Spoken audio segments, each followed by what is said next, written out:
The following is a presentation of The Day.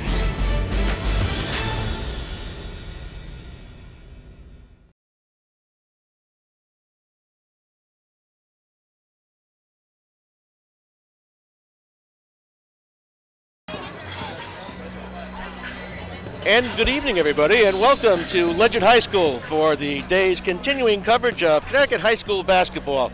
I'm Jim O'Neill, filling in for the estimable Casey O'Neill tonight, and with me, of course, is the day's award-winning columnist, Mike DeMauro. Mike, we got a good one here tonight for the folks at home.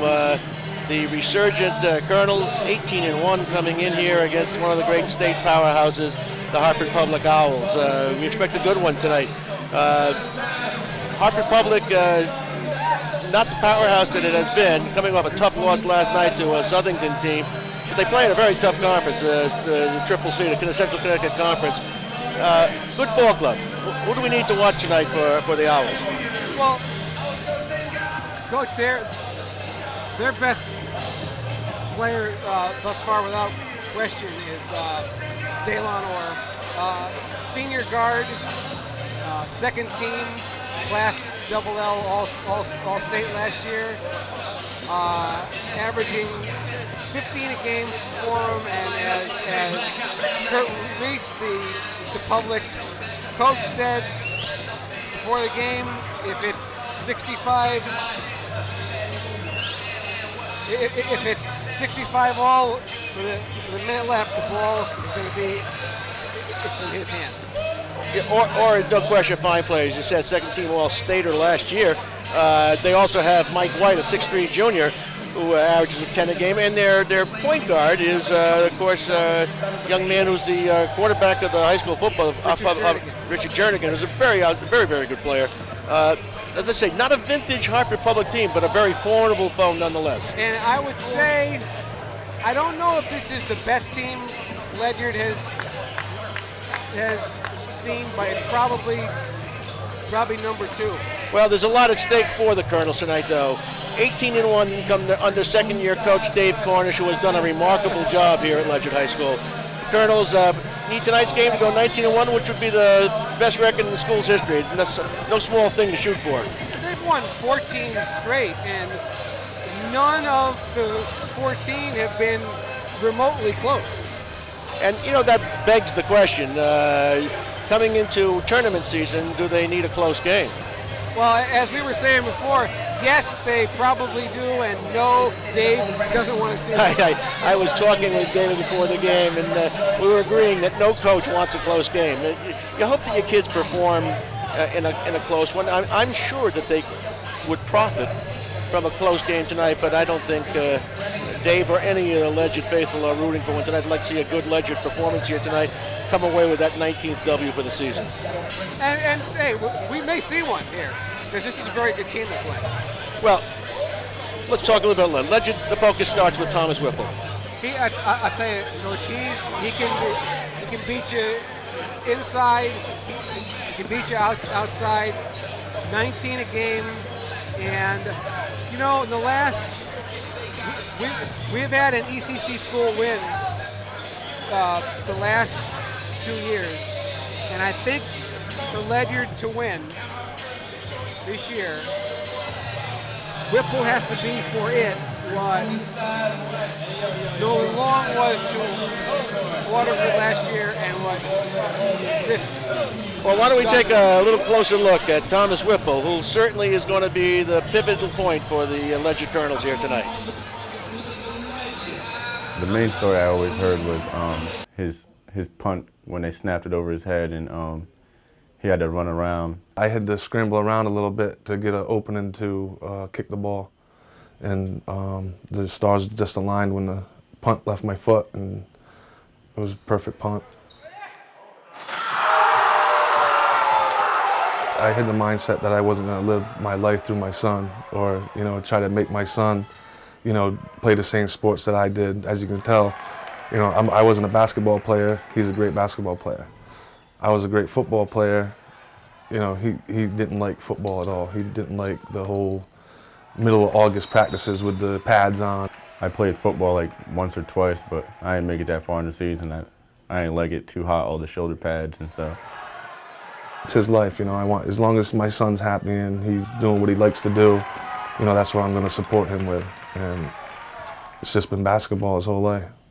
Sometimes I think about it like if we'll get a state championship, if people remember me like my dad, because we never had one at Ledyard before, and just see if people would remember me like my dad.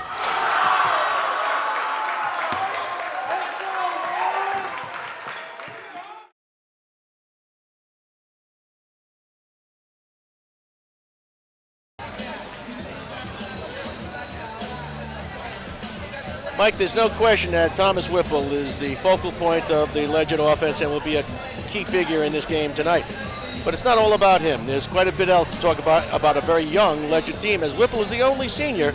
The rest of the squad is an emerging group. Absolutely. Ledyard is the fastest team in the league, but they do have the biggest, strongest individual player, and that is Darnay Gray, big junior, 15 points a game, and I think he's going to be the guy, you know, late in the close state tournament game who gets the big rebound. I agree, Mike. Darnay Gray is the guy that has to be able tonight to be able to mix it up on the boards with a Hartford Public team that, of course, has always been known for its great rebound, particularly offensive rebounding. Also, Dave Cornish has put the reins of this team in the hands of a pair of sophomore twins. Well, you know, back during football season, Dave and I would watch games together, and all he would say the whole preseason is, "I don't know who the point guard's going to be. I don't know who the point guard's going to be." Well, now he's got two, and he has a lot of confidence in both. Philip Thomas and River Thomas have both done a great job this year for them, and they're two huge reasons why they're 18-1. Rounding out their starting five is a substantial athlete of his own. Kyrie Childs is certainly one of the better ones in the ECC. I honestly think he has a chance to be a big-time football player, coach.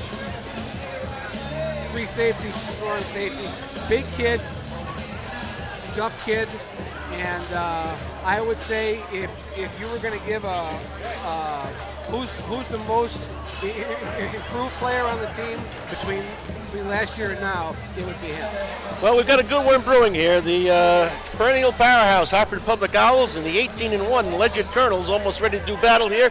We'll take it back to the station for this break before we bring you back to the day's continuing presentation of Connecticut high school basketball. At the MJ Sullivan Automotive Corner, our #1 goal has always been to earn your business for life. As one of the largest dealerships in Eastern Connecticut, selling Chevrolet, Cadillac, Buick, and Hyundai, we accomplish our goal by not just offering the best buying experience, but more importantly, the best service experience after the sale. That philosophy is what built this company from a single-base service station nearly 45 years ago to who we are today. So experience the difference and let us earn your business for life. The MJ Sullivan Automotive Corner in New London or at mjsullivanauto.com. We can clip it, trim it, and cut it down to size. But most of all, we design it, plant it, and care for it. We have the tools, the know-how, and the passion. Grow something beautiful with Sprigs and Twigs, stewards of the environment.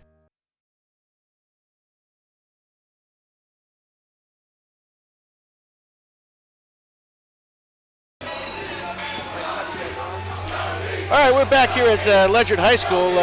Good crowd starting to filter in on a little bit of a snowy evening here, Michael. We expect a nice crowd in here to watch this big one between the Hartford Public Owls and the Ledyard Colonels as Ledyard shoots for its 19th win of the season. If Dave keeps winning games, they're going to need a bigger gym. Let's take a look, Mike, at the Hartford Public starting five. They'll start they'll mix and match between guard and forward, but they're going to start number 3, Trevon Shirley. He's a 6'3" senior. complementary player. They're going to start Vaughn Brown. He's a 6-foot senior as well. Dalen Orr, their big go-to guy, will start at center. We'll start at guard. He's a 5'11" guard, but a very, very quick player, very good scorer. Mike White will be one of the forwards. He's a 6'2" sophomore. And rounding out the team will be Siobhan Grant. He's a 6'1" sophomore also. So they're Hartford Public, a young team facing an equally young Ledyard team. Let's take a look at the Colonels.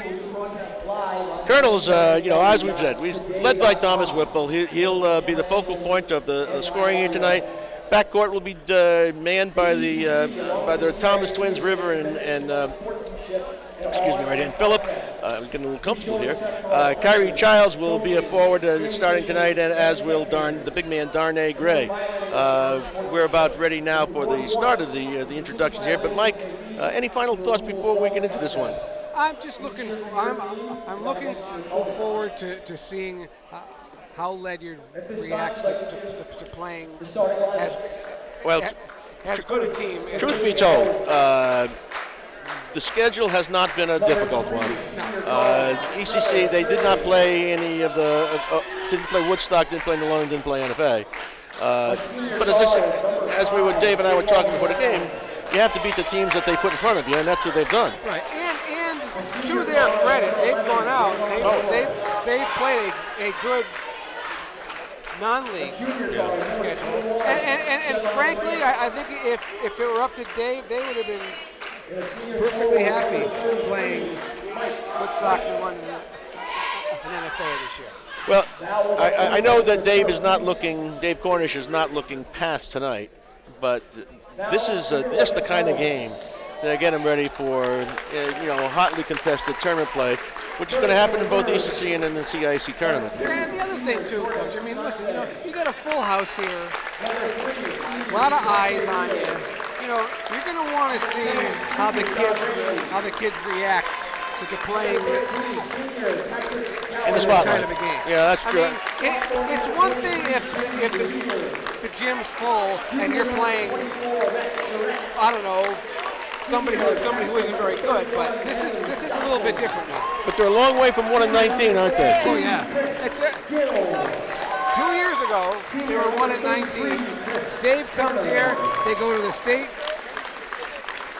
semifinals last year, and they got to be one of the favorites in well, I talked to Dave before the game, and I think everybody knows Dave got his first coaching experience during my tenure as athletic director in Illinois, I'm proud to say. And of course, he's been helped along, has nothing but the highest compliments for his athletic director. He thinks Jimmy Bunicore is just the bomb, and he's also just spoke so highly of his assistant Troy McKelvin. He's done a great job with him. Troy is going to be a fabulous head coach. Wow, there aren't many. I mean, Troy's an awfully smart kid, but his passion for basketball and for teaching kids, finally resulting in a service to Ledyard High School. Those two guys, they love it here. And you will see, this is they're not just a really fast team. They are everybody's where they're supposed to be out on the floor. Well coached. I'm not surprised at that. Let's stand now as we. Next national anthem is being sung by Ledyard High School students Julie Flanagan, Sarah Harvey. I always like this when the national anthem is sung by students. It's always a great thing. Lopez Watson, Duncan Maxwell, Alec Gabriel, Jack Gabriel, and Mike Daggett.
Michael, memo to Roger Goodell. Tell Alicia Keys to stay home next year and bring in a sweet-sounding group like that to sing our national anthem. That's as good as it gets. Imagine singing the song the way it was intended. Instead of calling attention to yourself. Well, yeah. Who knew? Who knew? Who knew is right. Well, Michael, we're ready for a good one here. Colonels, as I said, come in 18-1, looking to achieve the best record in the school's history. No small task. Looking forward to tournament play. Officials for tonight's ball game. Dave Cruz is our referee, along with Tony Nacito and Tony Gigliotti. A good crew here tonight, Mike. Excellent crew here. You know, Coach, I also did want to mention. Public got beat last night at Southington, so they come in here. A little ornery. Yeah, I'm not surprised that they're going to be a little bit ready to play. Of course, they got 3 games next week too, and then they start. They're backed up like everybody else is. So, and we'll see how this one unfolds. I don't think it's going to be the up and down game that a lot of people might have anticipated, but there'll be a lot of quickness out here. Well, I don't think Public's going to play all that many kids, so they may actually want to slow it down a little bit. Levon Brown will take the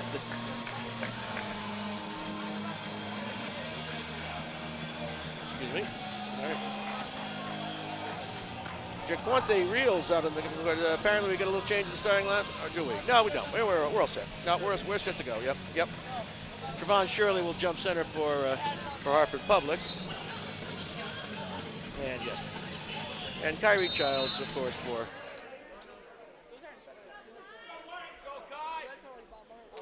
And the opening tip goes to the Colonels. Side jump is 3-pointer, no good, and rebound by Gray. Kicks it ahead.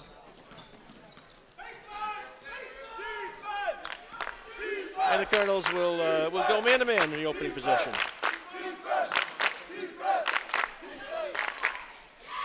Inside to Gray, and that to Orr, and the ball is stolen away and kicked out of bounds by Childs, and the ball will go to the Owls.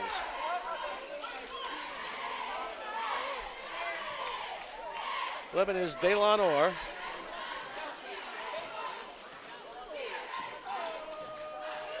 And Siobhan Grant will run the point. That's Orr to Graham. 3-pointer is no good. Rebound taken quickly by Whipple, who kicks it ahead. Comes into the front court where he holds up, and the Colonels will run an offense. Rivers to Whipple. Into the lane for the pass inside to Gray, and it goes out of bounds. Good thought, though, Michael. On the pick and roll, Gray was open. Gray said he got held, but I didn't see it. Must be a defensive lineman. The Colonels with pressure now, 2-on-1 for the Owls as they come to the front court. Wild shot thrown up, no good, and rebound taken by the Owls there. Or has it kicked out of bounds?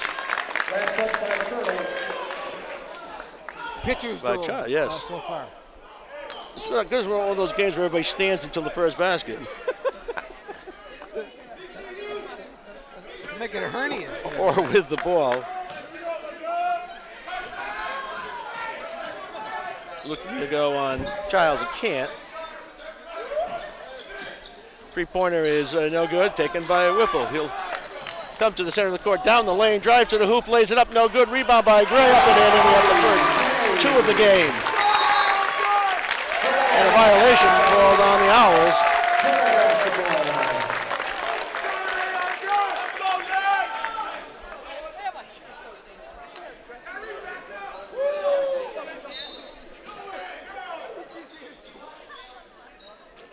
Whipple with it on top, gives back to Rivers, and the Colonels will set it against the Hartford Public man-to-man.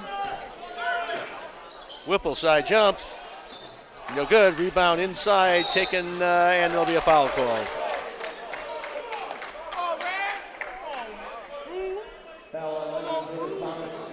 his first team first. Philip Thomas with the foul. That's his first, Mike. I believe that was on River. Oh, it was. Thomas. Oh, sorry. Yes, it was. You're right. And quickly on the trap, Gray and Rivers tie up, but the arrow goes to the Owls. They work on that a lot. 1-3-1. 1-2-2 pressure, aggressive pressure, trapping pressure by the Colonels. As the ball is given back to Orr. Orr trapped in the backcourt, and travel is called. Nice trap there by. You can't do that. You can't do that.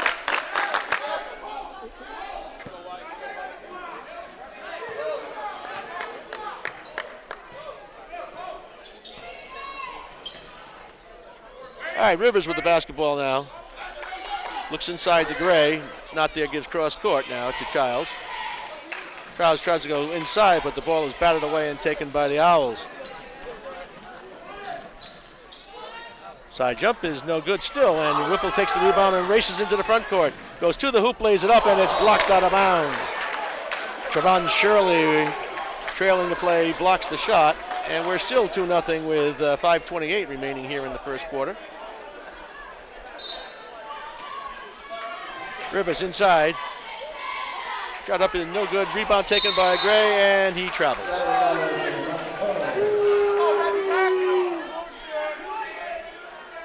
That's still good aggressive basketball from Gray. There's a nice steal. Ball goes to Whipple inside. He loses the basketball, loses the handle, and there's a foul in the backcourt. Little sloppy in play here in the beginning, Mike, although the Colonels have shown to be very aggressive in the trap with a trapping defense. I'm telling you, they work on that every day. Trap the first pass, and it's been very successful for them. This is Siobhan Grant with the basketball as the Colonels remain man-to-man, Mike. To Orr, back on top to Grant. Grant inside with a runner in the lane, no good. Rebound, batted around, taken by Whipple. He'll race into the front court, 2-on-1. He gives it to Childs, lays it up, and blocked. Boy. Shirley gets up, doesn't he? He does get up. My goodness. And don't call me Shirley. I'm sorry, Michael. That took far longer than expected. Well, we've got a timeout on the court, and maybe it's time for us to settle into what's going on here so far. 3 minutes and 6 seconds going by, Mike, and we've seen one basket. Not much. The one thing that I have noticed is that Ledyard wants a good hard push up the floor every time, and it looks like Public may be content to slow things down a little bit. Other than that, we haven't had much. We have our first substitution of the game too. Eric Sanchez is into the game for Hartford Public.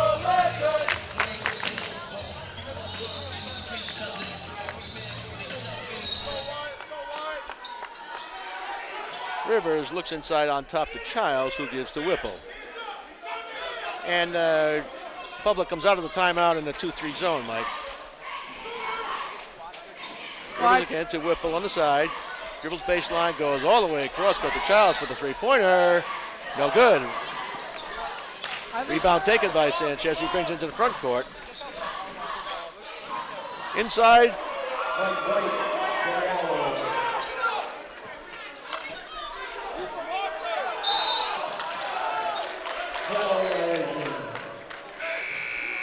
Two ball game here with 4:23 remaining in the first quarter. I think that's pretty much what the strategy is going to be against Ledyard. Sit in the zone and make him beat you from the outside. Number 33 is Cavani Welsh for the Hartford Public Owls in the ball game now. Sanchez with it now though, and dribbles on top where he gives to Orr. Orr yet to score in this ball game, Michael.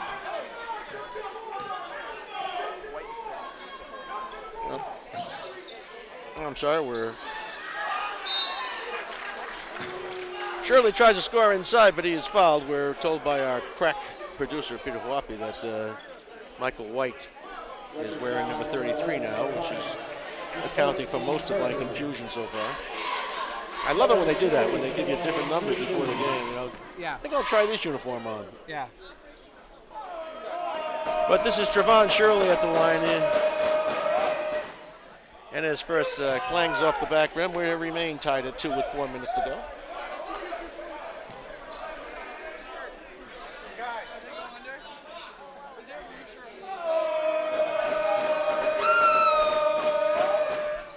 Shirley's second, also good back rims, and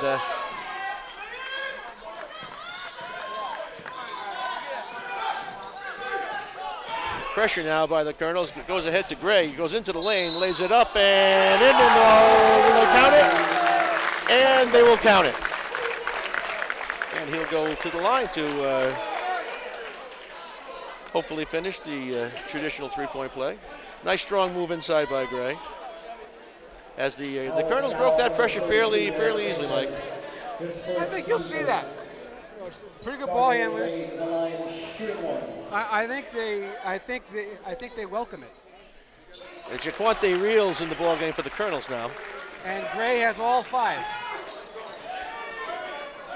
A little half-court pressure now. The ball is thrown inside to White, who scores. Whoa, very nice pass by Sanchez on top, and it's 5-4. Ledyard. Reels onside to Whipple, quickly cross court to Childs, who comes right to the lane and gets it back on top. To Whipple, who gives back to Rivers, and he'll set now as Public goes back into man-to-man. Changing defenses here by Coach Reese. Inside to Gray, lays it up and in, and he's fouled again. Very nice entry pass to Gray. He had good position inside, Mike, converted and got the foul. If he keeps doing that, this team's going to be really hard to beat. Nice entry, by the way, by Philip Thomas that time to Gray. From the baseline pass, had Gray and had White on his hip and was able to score. One thing they have is they have 4 kids on the floor to handle the ball. 7-4 Colonels with 3:07 left to go. Ball comes on the left side, is kicked, and the ball will stay with the Owls. You know, sometimes you see this, Mike, in high-pressure games because they can't really get up and down. There's so much, pressure on the ball all the time that it's hard to score. Victor Sanchez now with the basketball. Eric Sanchez, excuse me. Gives it to Dalen O, drives inside, goes down the lane, and is fouled. That's a block on Philip Thomas. That's his second. Second foul on Philip Thomas, right? Yes. And Orr showing his quickness, fake to the corner, and then went down the lane. The lefty. Good strong move by Orr. And he'll shoot a pair.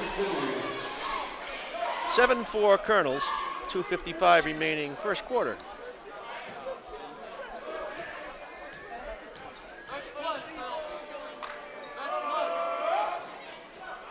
Again, no good. The free throw shooting a little cold tonight on both sides.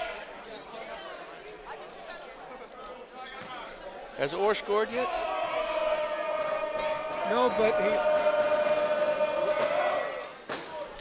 No, he has not. No, he's not. Rebound Childs gets it ahead now. Ball is stolen there by Shirley, who gives it to Jernigan. Richard Jernigan now, side jump is no good. Rebound taken by, I can barely see, goes inside. Anyway, stolen, and Shirley scores for the Owls. 7-6 Colonels with 2:29 remaining.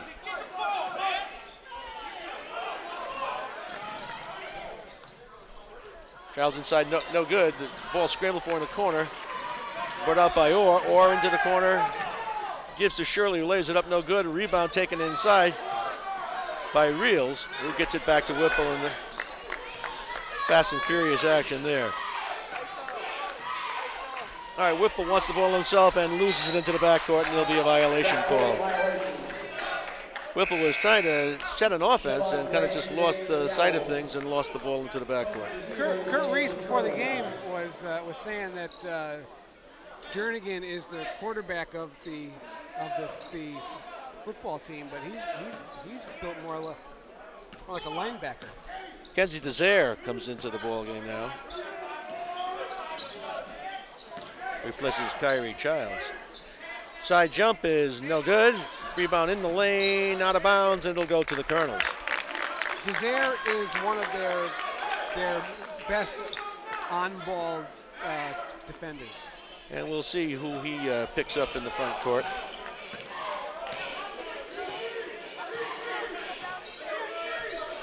All right, Reels now running the show on top. Zone again, trapping zone.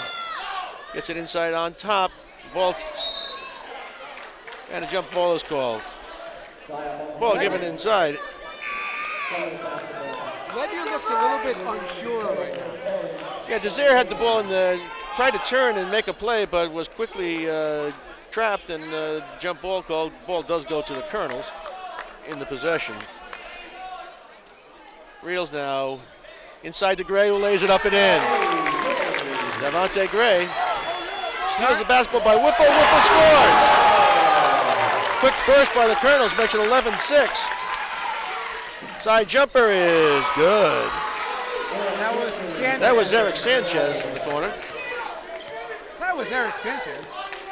And we're at 11-9 with a minute remaining in the first quarter. John Rainey with a long jumper off. Ball take rebound inside is put back up and good by Kyrie Childs, and the Colonels jump to a 4-point lead. Second chance points, the difference so far.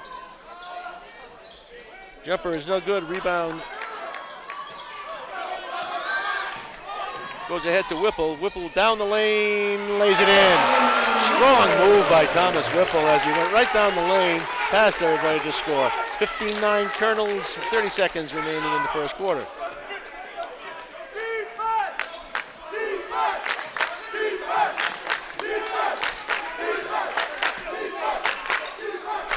Sanchez now working as Rainey. Pulls it back out. Rainey makes the steal. The ball goes out of bounds and will go to I can't see. We'll go back to the public Owls. A lot of officials out there did point to White though. Orr is back into the game for the Owls. Replaces Julian Bravo after a brief appearance. 15-9 Colonels, 13 seconds remaining. Ball goes to Orr on top. Looks to clear out, trying to get clear here. 8 seconds remaining. Orr holds the ball now, moves left, and a block is called. Tight defense by Kyrie Childs, but it results in a foul with 3.8 seconds remaining. Is that Childs first? Childs and Philip Thomas have 2 fouls apiece. Oh. That bears watching. Yep. All right, Gaylon Orr will inbounds over Childs here, looking for the shot. Ball is thrown out of bounds with a little over 1 second remaining here in the first quarter. The Colonels will get one final try. It'll be a long one too. Goes to Whipple, who goes from the 3-quart jumper, is off the mark. And 1 quarter is in the books, Michael, here at Ledyard High School. Ledyard High School Colonels 15, Hartford Public Owls 9. Let's break away for this message. We can clip it, trim it, and cut it down to size. But most of all, we design it, plant it, and care for it. We have the tools, the know-how, and the passion. Grow something beautiful with sprigs and twigs, stewards of the environment. At the MJ Sullivan Automotive Corner, our #1 goal has always been to earn your business for life. As one of the largest dealerships in Eastern Connecticut, selling Chevrolet, Cadillac, Buick, and Hyundai, we accomplish our goal by not just offering the best buying experience, but more importantly, the best service experience after the sale. That philosophy is what built this company from a single-base service station nearly 45 years ago to who we are today. So experience the difference and let us earn your business for life. The MJ Sullivan Automotive Corner in New London or at mjsullivanauto.com.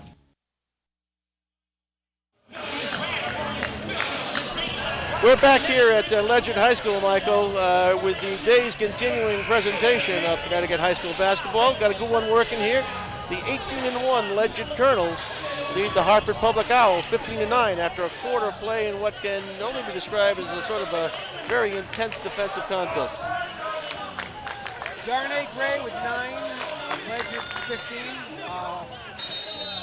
Ledyard with 6 offensive rebounds. That's been pretty much the difference. Or to Jernigan, the ball is blocked out of bounds, but a foul is called. That was Richard Jernigan trying to go to the hoop. You can see Jernigan's an outstanding football player, and you can see he has that kind of football look about him. He does. He's not built like a quarterback, though. I can't believe that wasn't a shooting foul. I just called it a block out of bounds, I guess, which is let him play. Sanchez inside to Orr with a lane jumper is good. His first 2 points of the game. That was a very nice play coming out of the timeout, actually, too. Rainey now on top to Reels. Side to Whipple. Whipple in the lane. Inside to Gray, who lays it up and in.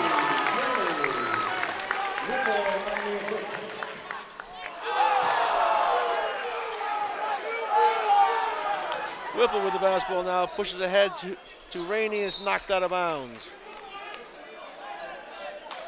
Avon Brown knocks it out of bounds for the Owls. And Rainey will inbounds here. Christopher Gill in the ball game now. Long pass is intercepted by Orr. Ill-advised pass. Orr 2-on-1 down the lane and double dribbles. And an easy pass, Michael. Went for the left-handed crossover and threw the ball away. And he's coming out. Yeah, well, I don't think... Grant is in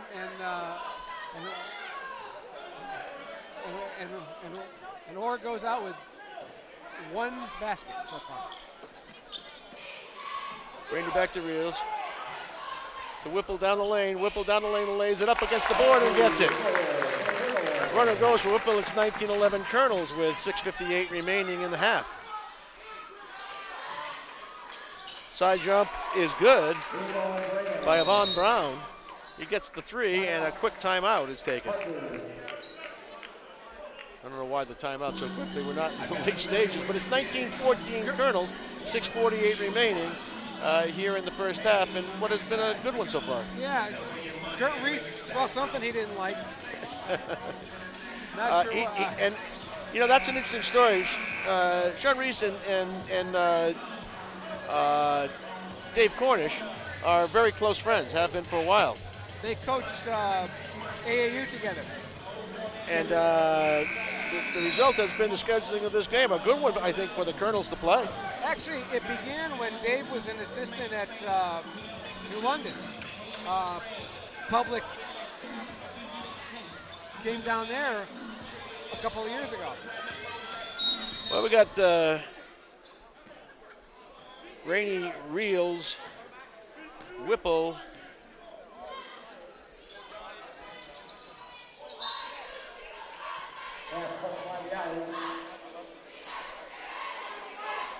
Gray and Chris Gill on the floor. Ball goes to Rainey on the side. He gets it back inside to Reels, who brings it out, and they'll set it again. Hartford Public in 2-3 zone this time. Long jumper by Rainey is no good. Rebound taken by Gill, back to Rainey. Side jump is no good. Rebounded by Jernigan. I don't think Dave wants Rainey taking those shots. No, I agree with you. All right, Jernigan now, right side, comes left. Jumper is no good. Rebound in the lane, bounces outside.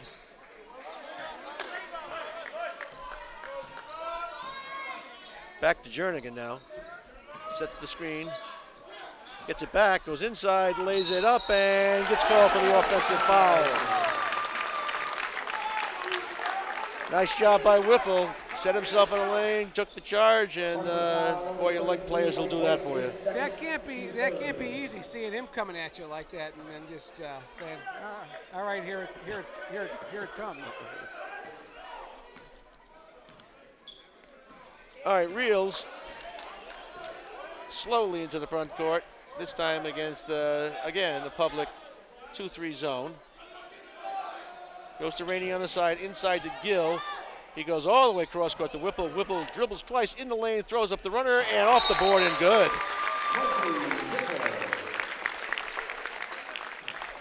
I don't know what the whistle was for. Do you know, Michael? I don't. Whipple's shot called good, I believe. Off the board, 21-14 Colonels with 5:38 remaining. Tony Nacito and Tony Gigliotti are huddling at the scorer's table. I don't know really what the whistle was about. Observation? Yeah, go ahead. Feel free. Speculate all you want. Ledyard's half-court offense runs better with Gill on the floor. Yeah, because he's not afraid to pass the ball. Absolutely right. You got a big man who can pass in the middle of the floor. You can do a lot. Yeah. Here's Shirley down the lane, and he gets called for the offensive foul as Christopher Gill sets the. Well, we've seen that twice in the last minute, where Ledyard doing the fundamental thing to win basketball games, playing good square-up defense, taking the charge. So you love those guys who'll take the charge for you. Second foul for Shirley, and it should be noted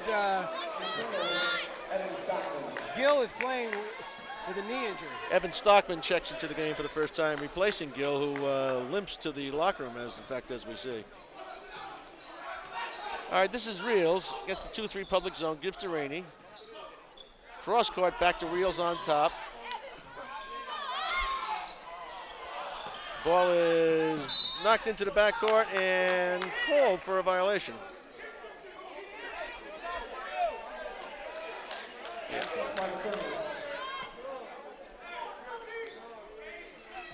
Evan Stockman is in for Ledyard, replacing Gill.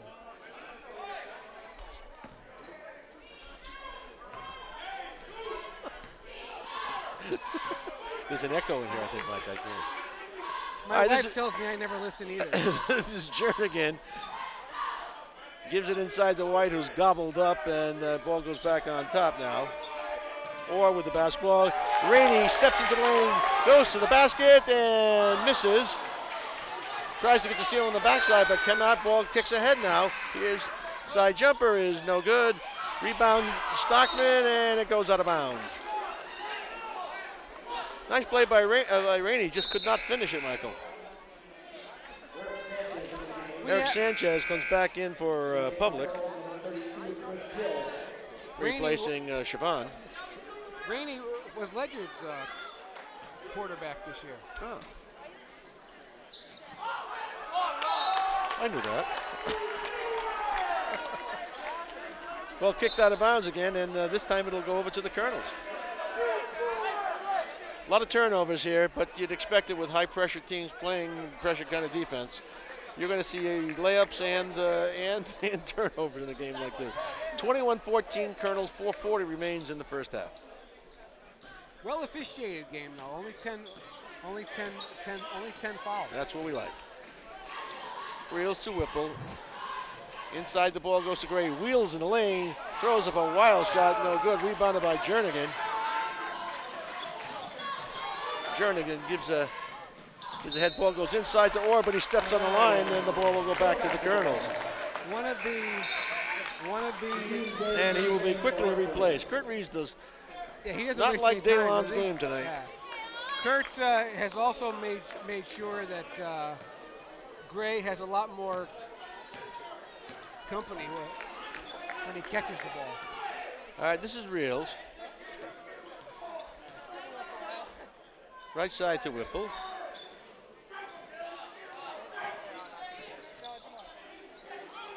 Whipple with the basketball, drives left into the lane, ball's knocked away, and a foul is called. Foul will be on Eric Sanchez, and a technical foul is called by Tony Nacino on the Owls. And he is reminded by the Ledyard student section that that is a violation. Foul called on number 32, Eric Sanchez, his first. This is Technical violation called on number 33, Mike White, his second. now will Gray. I'm sorry, because that is White's second foul. He gets the tee. First one is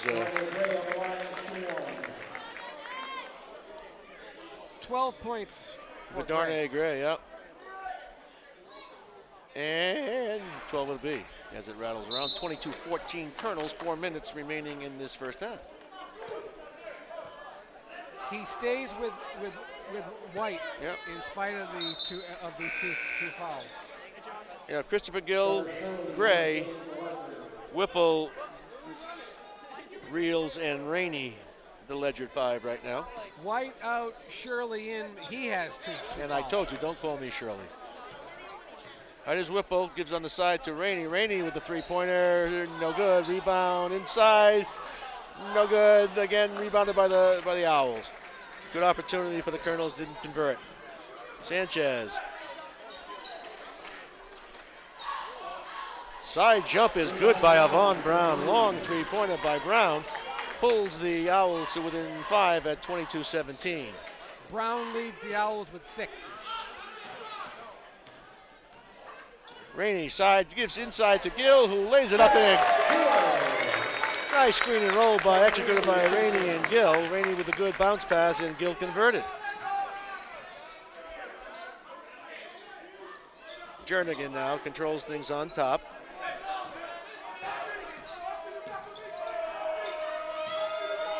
Back to Jernigan. Tries to go against Gray, cannot. Sanchez three-point jumper is no good. Rebound taken by the Owls and kicked out of bounds by Avon Brown. Number 11, Philip Thomas. Shut on Grant into the game for Hartford. Is that Woodrow Williams in the game now for That is. the Owls? He'll be guarding Rivers as he comes up court. Rivers back in the ball game now for the Colonels. Almost a second violation, but Whipple grabs it, goes baseline, lays it up, no good. Ball taken by Jernigan. Kicks it ahead to Sanchez. Sanchez pull-ups, 15, got it. 24-19, Colonels by 5 with 2:23 remaining here in the first half. Rivers, pressured by Williams, gives it Whipple. Whipple goes left in the lane. The runner is no good. Rebound. We got an over-the-top foul. No, we're going to stay right here. Thought they might have called that on Whipple, but the big fella, Jernigan, that's his second foul. Jernigan's second foul because Yeah, Gray is, they're having a very hard time it with him. really is dominating action inside. Darnay Gray just simply dominating the game inside right now. He has how many points, Michael? He has 12. As he goes to the line for 1-on-1. And the first one is rolled around and in. Shooter's touch for Darnay Gray. 25-19 Colonels with 2:11 remaining first half. Gray and Whipple with 21 of the 25. Gray dips, shoots off the back rim, no good. Rebound by Shirley. Pressure there by Rivers. Rivers makes the steal. They go to the corner man. Shirley gets it back. Throws cross court to Jernigan now. Pursued hard by Rivers. Goes down the lane, lays up the left-hander, no good. Rebound Gill. Kicks it ahead to Whipple. Almost loses it. Picks it up now. And gets it back. Throws inside to Gray, and almost a good look by Whipple, just not the right execution. Gray wide open inside, and Thomas got a little bit over-anxious, shall we say. Very good idea. Very good idea.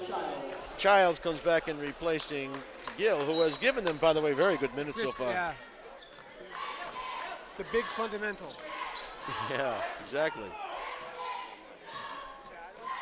All right, this is Sanchez. Inside to Williams, lays it up, no good, but the foul's called on Whipple. Whipple went for the block and kind of came over the top of Williams, who went to the line for a score.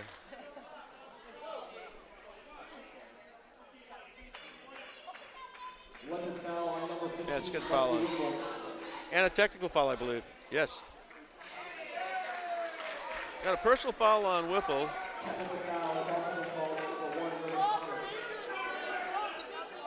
What'd they call it on? There's a technical on River Thomas. River Thomas, okay. And a personal foul on Whipple. And I didn't see that. All right. Well, I tell you, I was looking at River Thomas. I couldn't see what he did that would have provoked any kind of buck.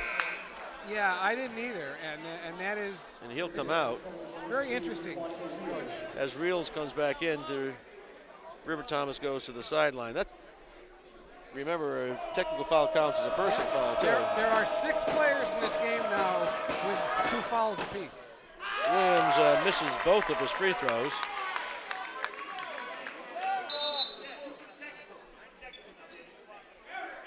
Now they're going to shoot the. Now they're going to shoot. Now the technicals. Yes, that was the personal. That was a foul on the 2-shot foul on the drive. This is Sanchez who will shoot the 2 technical free throws, and he rattles it off the front rim. Not a foul shooting exhibition tonight. Coach, White, Jernigan, Shirley, Childs, River Thomas, and Philip Thomas with 2 fouls apiece. Sanchez hits the second one, draws the Owls to within 5 with a minute 39 to go, and they'll retain the basketball. Or comes back into the game for Williams.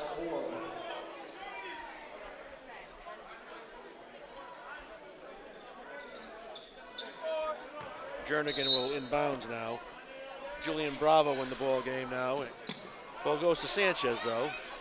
Goes back to Jernigan, pressured by Gray, back on top. To Sanchez. Now he gives it back to Bravo and he'll reset. This is Jernigan against Gray. Or with the 15-footer is no good. A rebound taken by Gray in the lane. And he gives to Thomas, who comes ahead. Whipple in the lane. Reverse layup, no good. There's Gray to follow up, and he scores. 15 for Darnay Gray. He's been the story of this game, Michael. Side jump is good. 3-pointer by Victor Sanchez. Excuse me, Eric Sanchez. I keep thinking of the Jets. I don't know why I would think of the Jets. I don't even like the Jets. Sorry, Eric. Eric Sanchez with a 3-pointer pulls the Owls to within 4. This is Whipple. Jernigan and Darnay Gray with a battle inside. There goes Gray inside, and he draws the foul.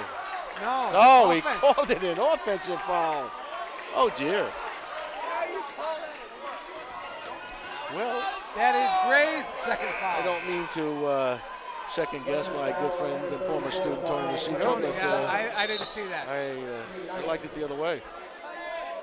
I thought Gray had established position and went to the basket strong. All right, this is a Vaughn Brown now who inbounds as we get more and more substitutions. Sanchez, Jernigan, or Brown and Julian Bravo on the court. This is Bravo with the basketball. Goes left to Orr, who looks inside. Nothing there, comes back on top to Jernigan. Jernigan to Sanchez. Jernigan left in the lane. Throws it back out on top to Orr, and we've got a 3-second violation. One pass too many there, Michael. Left the big man in the lane in the 3-second violation. Colonels will hold for 1, I would guess, with a 4-point lead, 27-23, 19.9 seconds here in the first half. And right here, one shot means one the last shot. Yes. A little soft pressure by, it goes to Whipple to Gray, who lays it up and in. Greatly done. Here comes Jernigan the other way. He gives to Orr. Orr down the lane. Goes outside to, no good. Rebound by Childs, and the first half is over. Nice play by Whipple, giving off to Gray to score for the Colonels, and that ends the first half of play here.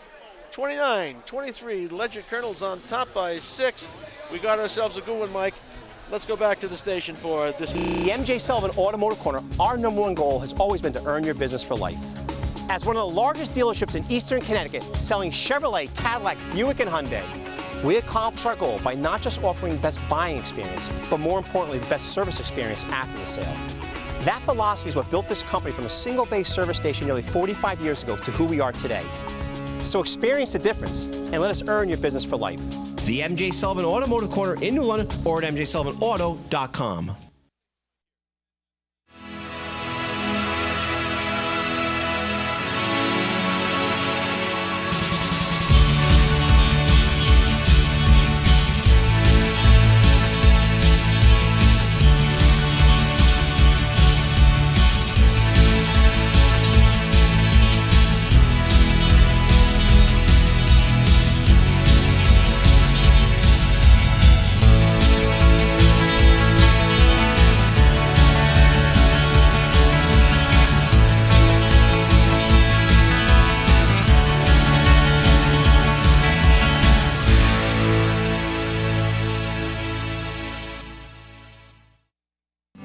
Perfect little place in mind. Nothing could be better than someone's time loving. Your face looks so strange. You're happy, you're angel. Thank God that it's over. It doesn't matter. I don't even know you.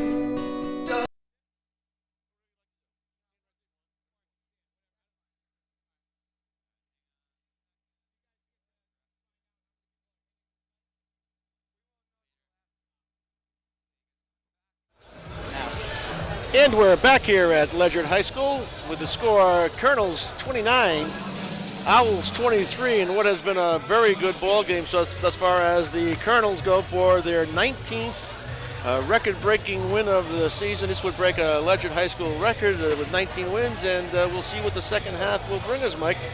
But before we do that, we have couldn't stop by Ledyard High School without talking to the highly esteemed athletic director and head football coach, Jim Bunicor. Jim, always a pleasure to see you, and you must be excited about this season as an athletic director. Yeah, first off, we want to thank you, Coach, and Mike for coming out tonight. It's great to have you guys here. It certainly validates the game, so to speak. It's great for our kids. It's great for our school and our community. It's been a great basketball season. It's just been a great year in general for Ledyard High School athletics. Our wrestling team won the state championship today, and congratulations! Girls basketball team. Is that the first time? Yeah, first time in many years. And our girls basketball team won today, and they advanced to the ECC semifinals. So it's been a good day so far. Hopefully the boys can round it out with a win tonight. You know, Jim, I'll tell you, as a former athletic director myself, I would say this, and I think you would agree with me. School, the whole environment of a school, is better when sports teams are doing well. When a lot of kids are playing and there's a lot of success, school seems to be a much better environment. Wouldn't you agree? No question. There's just a lot of excitement in our building. I think it goes a long way with how the kids behave and I agree. how the kids respect the building, the teachers, the administration. They understand what they're a part of. This is a special place, not only on the athletic fields or on the courts, but in the classrooms, in the hallways, and it's just a really, really good group of kids in our building, and they're very, very, obviously well behaved, but more importantly, they're succeeding, on the athletic fields and in the classroom. Jimmy, there's always been a question I've wanted to ask you, because I think every person who has committed themselves to coaching and teaching, like you have, because all good coaches are good teachers, as you know. What was that moment you knew? And for your case, it might have been when you were 6 years old. When did you know you were going to be a coach? Probably when I was 6 years old. I lived this. I breathed this.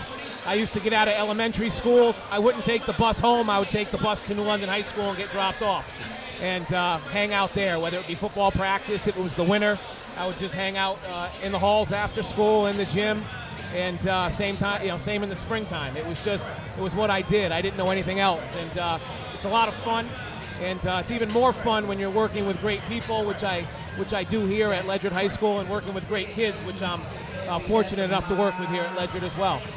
Now, Given the town in which you grew up, did you ever see yourself wearing that L on your chest there? You don't really envision that, no. But I will tell you, this is a special place. Great people, great community, great kids. And, when it comes down to it, there really isn't that much difference, from town to town. It's the kids you coach. That's absolutely. who you're loyal to in the long run. It's loyal to the kids you teach and coach. I mean, I love New London High School as much as anybody, and I'm sure you do. But you're a Ledyard Colonel now, and I talked to Dave Cornish before the game. No more loyal guy, New London guy than him.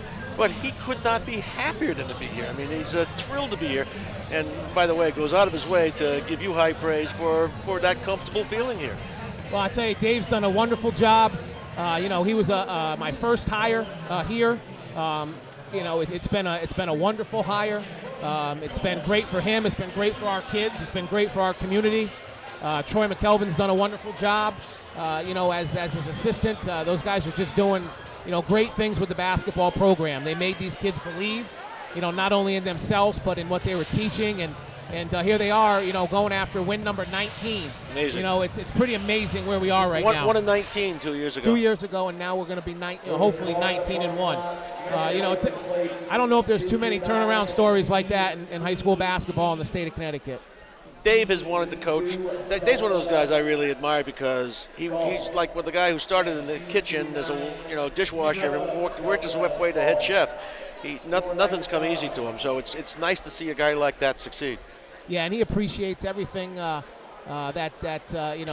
is given to him. But I hate to use that word "given" because he's worked his tail off to earn where he's at right now. And I love his work ethic. I love the way he runs the program. He's very, very much like the great coaches are that I knew and played for.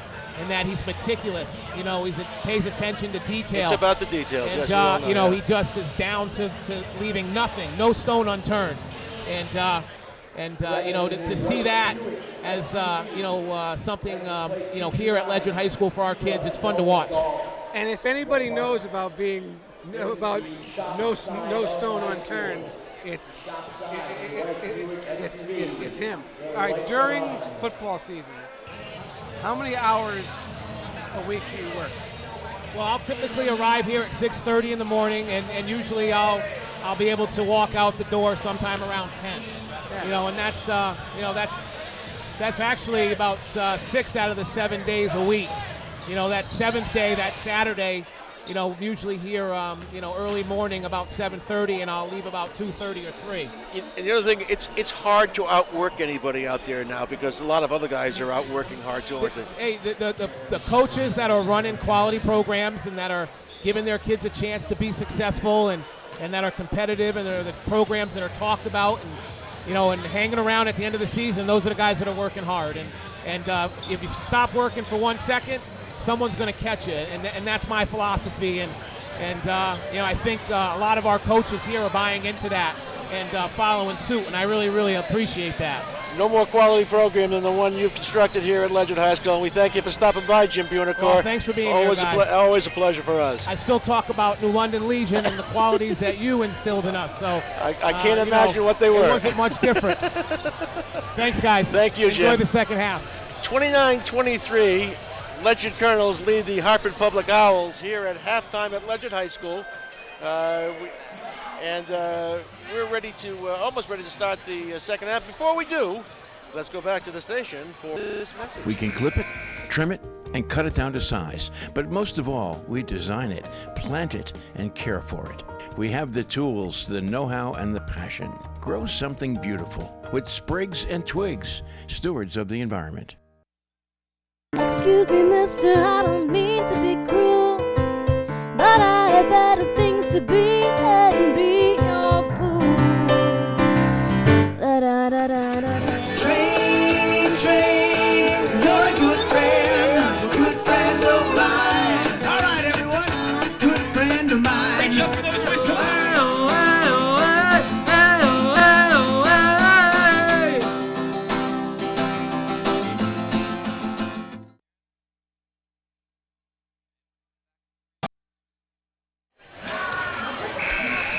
And we're back here at Ledyard High School, getting ready for the start of the second half. 29-23, Colonels on top by 6 in what I think was a rather intensely played defensive first half.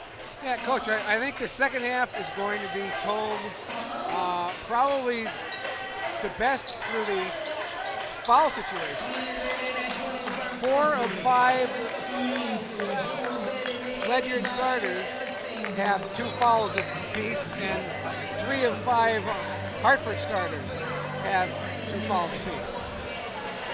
We've got Kyrie Childs and River Thomas and Thomas Whipple and Darnay Gray starting the second half here. And a timeout quickly called by Dave Cornish, who did not like what he saw. River Thomas got himself trapped at the top there. I don't think he wanted that. I can't say I've ever seen that. A timeout 9 seconds into the second half after you just talked to him for 10 minutes. Well, that was Philip Thomas got trapped at the top there. Actually, I'm sorry, not River. I don't want to mix the two up, and I often do. Anyway, Coach, Darnay Gray leads Ledyard with 17 points, and Eric Sanchez leads Hartford Public with 8. So it's Philip Thomas, River Thomas, Philip Thomas, no, I mean, Childs, Whipple, Gray. Right, same 5 that started actually. Inside to Gray, who scores again. Darnay Gray has just been an unstoppable force inside tonight. What a good timeout. Turnover taken by the Colonels behind the back pass, nearly for the conversion. Jernigan makes the steal. Left side Orr goes back inside. Ball stolen again, knocked around, batted around into the hands of David Cornish, and I don't think he's allowed to touch it. Troy McKelvin jumped up off the bench and yelled, "Why?" as loud as he possibly could. I wonder where he got that one from. All right, Jaquante Reels comes in and replaces Philip Thomas.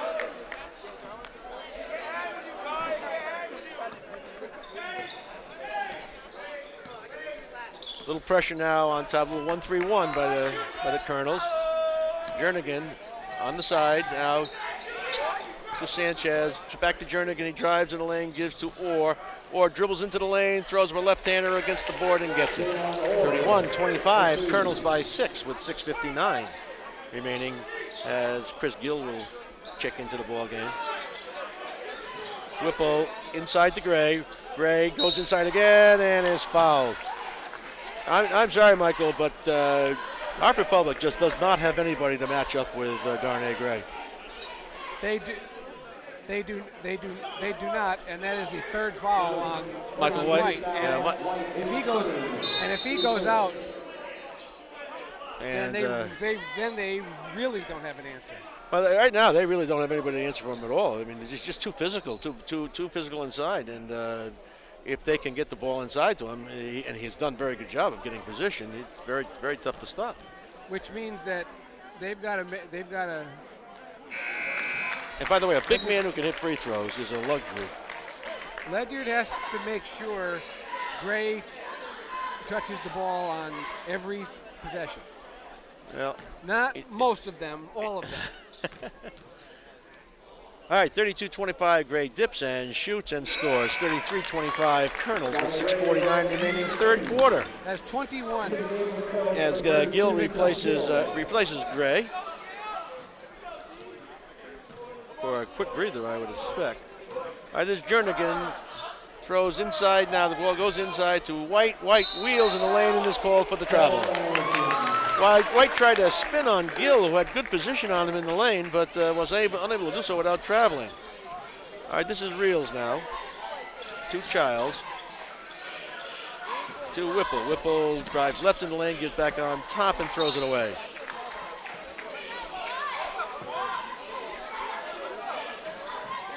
Owls take over. We're trailing by 8. Jernigan kicks the ball. Or actually, I thought the ball went on Jernigan's leg, but I think they said Childs kicked it. Oh, I know what they said, Mike. Right. Well, for our viewers, maybe. Okay. Nice baseline move there by Trevon Shirley as he quicks his way to the basket to pull the Owls within 6 with 6:12 remaining. Shirley seems like he should be more productive than he is. Yeah, you're right, Mike. Very athletic player. All right, the 2-3 zone now. Whipple with his long three-pointer is no good. Tries to get the rebound himself. The ball goes to Gill. Gill dribbles out of trouble, and it's knocked out of bounds by Shirley. Chris Gill is always in the right place. Yeah, doing something right. Yeah. There's the old adage I used to, as a coach, never be nowhere. Always be somewhere on a play. Yeah. Somewhere you can do something productive. All right, this is Reels to Whipple. Left side Childs as they go around the perimeter here. Oh, the lob is scored by Tom Whipple. Great lob pass from Kyrie Childs. Found Tom Whipple flash into the basket, and he scores. Jernigan into the lane. Sanchez, the long three-pointer swish. Eric Sanchez with 3, and that kid can shoot. It's a 5-point lead for the Colonels at 35-30 with 5:14 remaining. Oh, ball thrown away by Whipple inside. Goes now to Sanchez. He drives the lane, lays it up. No good, but the foul is called. Sanchez has 11 and will go to the line. Foul was on Jaquante Reels, his first. First team foul this half. Eric Sanchez will shoot a pair.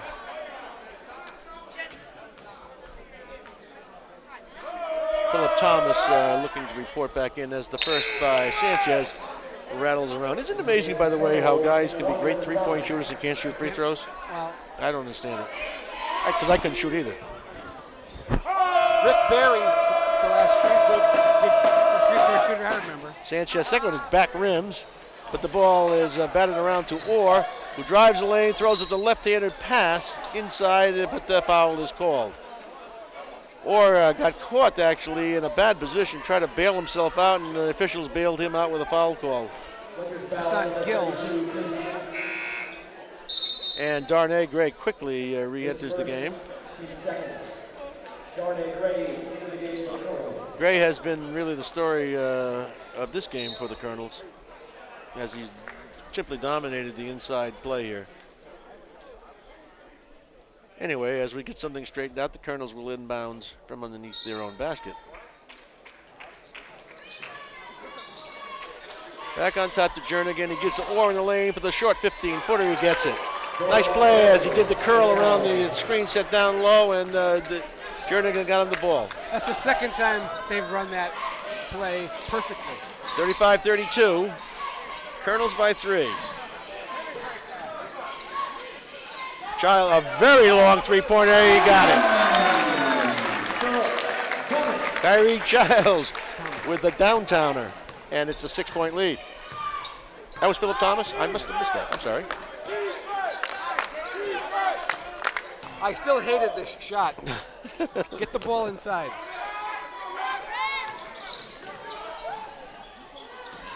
Inside Orr, but they get the foul before that.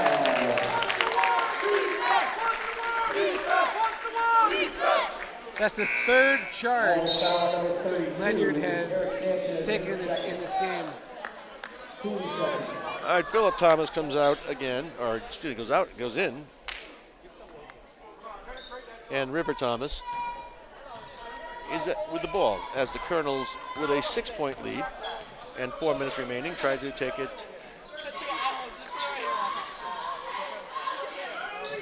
Ball goes to Gill in the lane. He looks around. He's swallowed up there. Whipple in the lane for the 15-foot runner. No good. Rebound inside. And the foul is called. Whipple got his own rebound, I believe. That is the fourth foul on White. That's 4 fouls on Michael White, who sort of passes for what Public has as an inside game. And Sanchez quickly replaces White.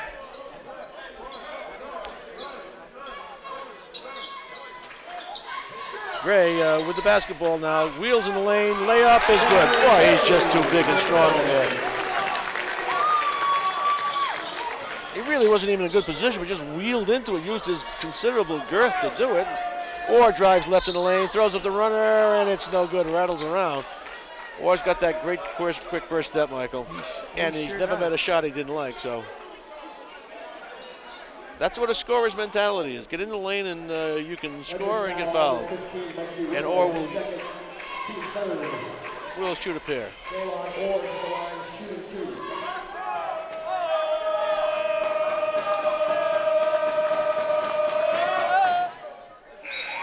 Orr bags the first. It's 40-33 Colonels. 7 for Orr. Philip Thomas returns to the game, replacing Chris Gill.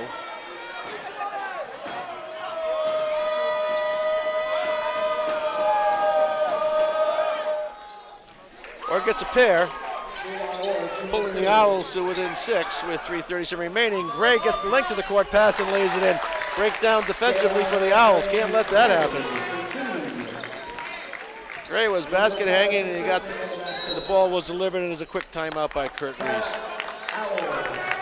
42-34, 3:25 remaining here, third quarter. We'll keep it right here. And Mike, I really think the story of this game so far is the Owls' inability to deal with Darnay Gray in any way. They haven't even come. They haven't come close to him. He's got 25, and I would say all of them have come within 2 feet of the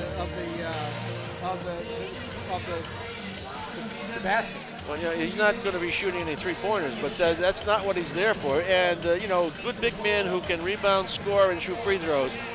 Valuable commodity in this day's game, and Darnay Gray has just simply dominated action from start to finish here. I think it's good. It bodes well for the next few weeks to have him play like this in this game. In fairness, I mean, Thomas Whipple has not had one of his better games here tonight.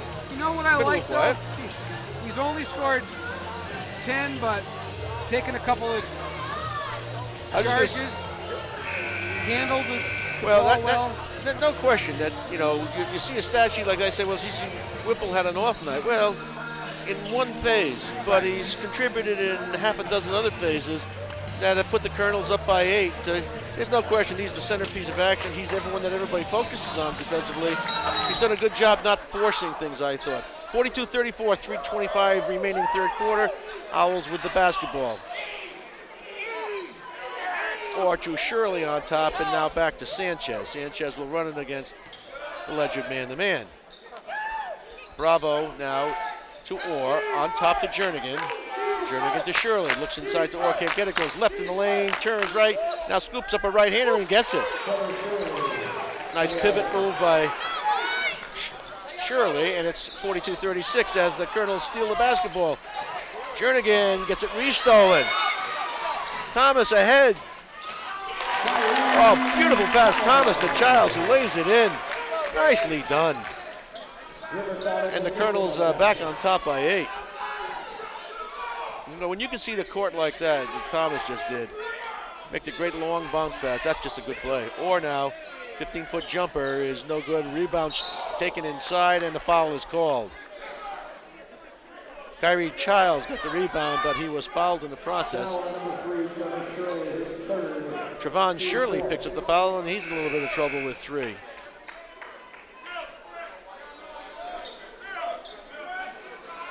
And Shirley comes out, replaced by Avon Brown.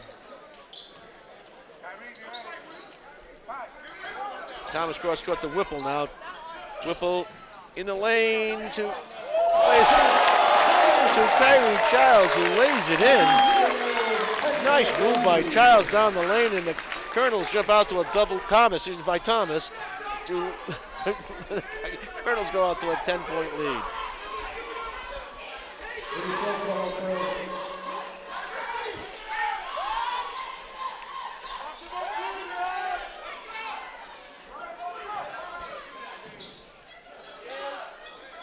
Long jumper is no good.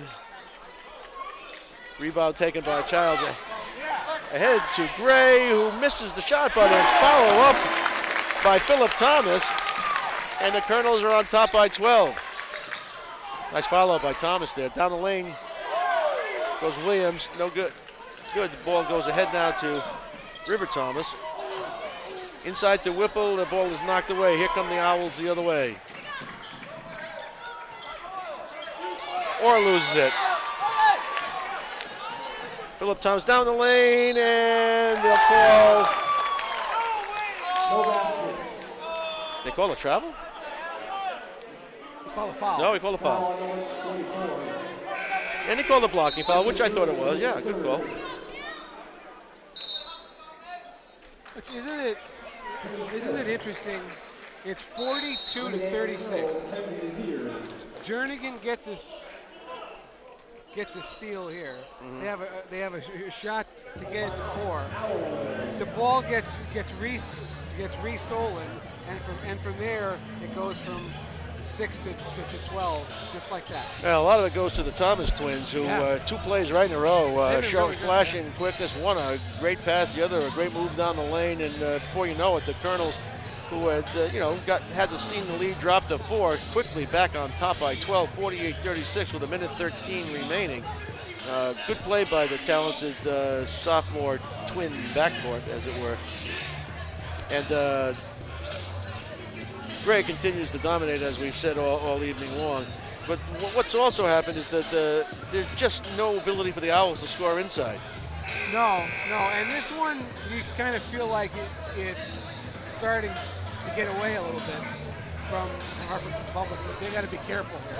Yeah, they're down 12 here now in considerable foul trouble. 1:13 left in the third quarter.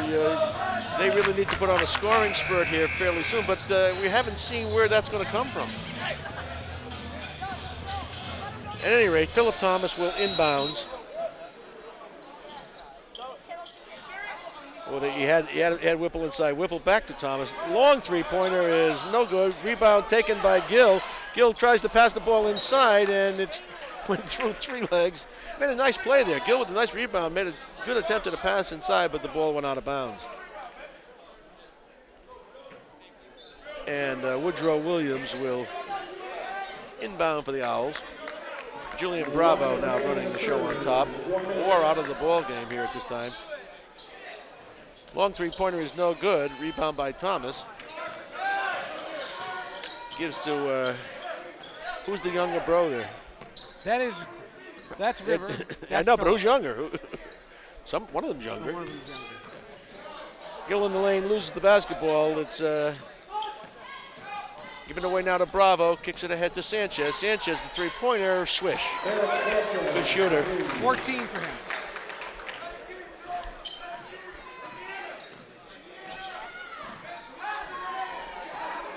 River Thomas got it by Williams. Now to Whipple on the side. Whipple looks inside, wheels to the center of the lane, drives to the hoop, goes inside and throws it up. He's no good, but he's fouled. Good move. 1-on-1 can't be contained there, I don't think, Michael. That's a nice first step he's got there. Yep. Nice crossover. He's a little. I think he's a little quicker than I thought he was too. He'll shoot a pair here. 48-39 Colonels with 12.8 seconds as Whipple back rims the first. Whipple has 10. Kenzie Desire comes into the ball game for the Colonels.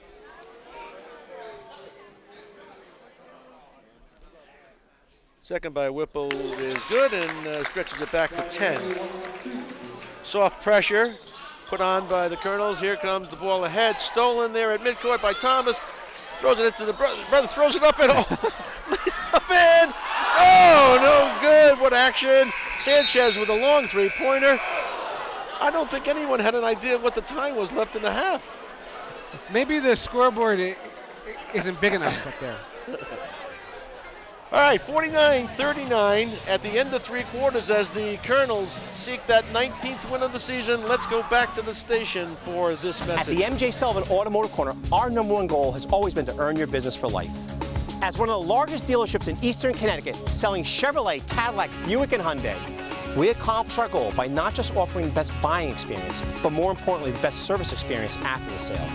That philosophy is what built this company from a single-base service station nearly 45 years ago to who we are today. So experience the difference and let us earn your business for life.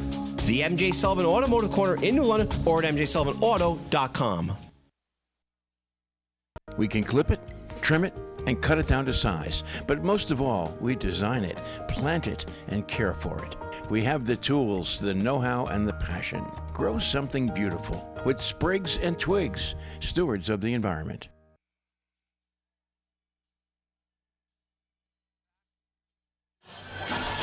And we're back here at Ledyard High School. This is Jim O'Neill along with the award-winning columnist of the day, Mike DeMauro.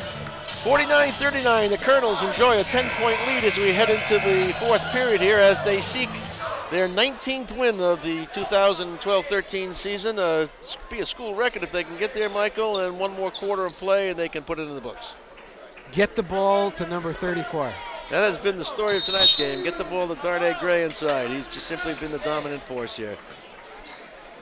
River Thomas now in the ball game along with brother Phillip. Gray, Whipple, and Childs. Same five that started.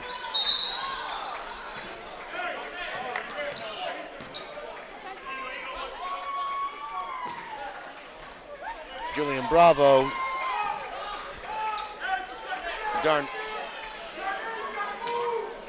Dalon Orr in the ballgame now. Gives it to Williams, back on top to Sanchez. We haven't seen Jernigan in a while here. Michael? We have not. No.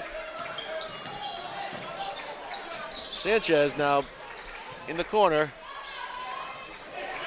Wild shot thrown up by Bravo, and the ball goes out of bounds on the other end. Philip Thomas played a really nice second half. Yes, he did. Jaquante Reels comes into the ball game replacing River Thomas.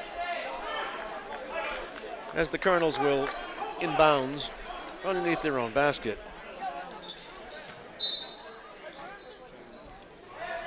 Reels inside the Gray, lays it up, no good. Probably the first thing he's missed all night. Ball batted around, stolen at midcourt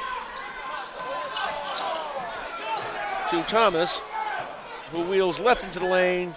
Looks for Gray, gives inside to Childs, who scores.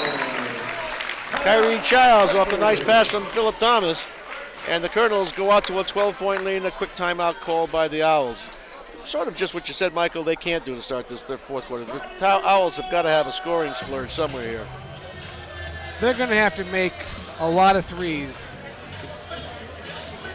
if they want to win this game, because with the foul situation the way it is, and Ledyard's ability to get the ball into the post, Ledyard will make a lot of free throws, or have a chance to make a lot of free throws. You know, the funny thing is, it's hard to get open three-pointers if you have no inside presence to threaten, and they really don't have an inside game. I mean, they'll slash into the lane as you'd expect Hartford Public teams to do, but there's nobody they can go to inside that threatens anything. Right, and they bought themselves a tough fourth quarter here. Right you are, Michael. Woodrow Williams drives left now down the lane, goes up with the 15-footer. It is no good. Rebound taken by Childs. Childs comes the other way, down the lane, lays it up, no good. A rebound inside, ball fought for, and the foul is called. Foul is called on Darnay Gray in the rebounding action. That's his third. His third, and it's the team third, so nowhere near a shooting violation yet. You know, I might come back with Gill for a minute or two here, just to keep Gray safe. All right, Williams. Left side to Sanchez. Back on top to Williams. Gets the screen but can't go. Inside look now to White. White throws it up, no good. Strong rebound by Childs. Ball goes ahead to Thomas. Thomas in the lane. Pass to Whipple, who lays it up and in. 13 for Whipple. Nice play by Thomas to set that up, though. Long three-pointer, swish by Eric Sanchez. Eric Sanchez can fill it up from deep. 53-42, Colonels by 11 with 5:50 remaining in the game. That's his 5th 3 of the game for Sanchez. Reels with a nice move down the lane, gives it off to Gray, who lays it in. Great penetration here by Reels, set the whole play up. Gray with 27. Down the lane goes Williams, who lays it off the glass and in. And we've got some fast-paced scoring here. 55-44. Colonels on top by 11 with 5:28 to go. Reels against Williams. Gives to Whipple, and the timeout is called. Dave Cornish didn't like what he saw and called a quick timeout. 55-44, 5:22 remaining fourth quarter. You know, I wouldn't say that this has been a great test for the Colonels, but it's been a good test. A game against a team that the likes of which they're going to face in the state tournament. They played well. Yeah, this is very much like what they're going to see. I mean, I would guess Public is probably as good as anybody in M, which is. Now, I didn't see Capital, who they're in. Capital Prep.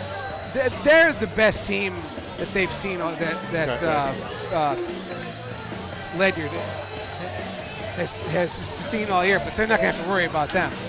That's funny. I grew up at thinking Hartford Public was a institution by the time I got to high school. They have been to 12 finals, but the first one occurred, and their first championship was when I was a senior in high school, and they were led by the great Eddie Griffin, who might still be inch for inch the best basketball player I've ever seen in the state of Connecticut. You found a good one earlier. Hartford Public and reverse records in state finals. Yeah. Wales are 9-3, Public's 3-9. All right. River Thomas now back in the ball game, and he'll set the attack for the Colonels. He's left to Whipple. Whipple wheels left inside of the pick and roll to Gray. Gray wheels inside, muscles away for another rebound and scores. Just unstoppable. Whipple did a nice job of the pass on the pick and roll. They run that play well. Still, one of the oldest plays in basketball, still hard to defend. That's right. 57-44 Colonels. Shirley down the lane, lays it up, and no good, but he'll be fouled by Whipple. Good spin move down the lane by Trevon Shirley. Well, you're right, Michael. Just looks like he should be more productive than he is. He'll flash a great move here and now, but sort of disappears for periods of time. Gray has 29. I'm going to guess that's a career high. If not, we'll find out. We'll ask him later. Shirley's first rattles around and falls through to pull the Owls to within 12.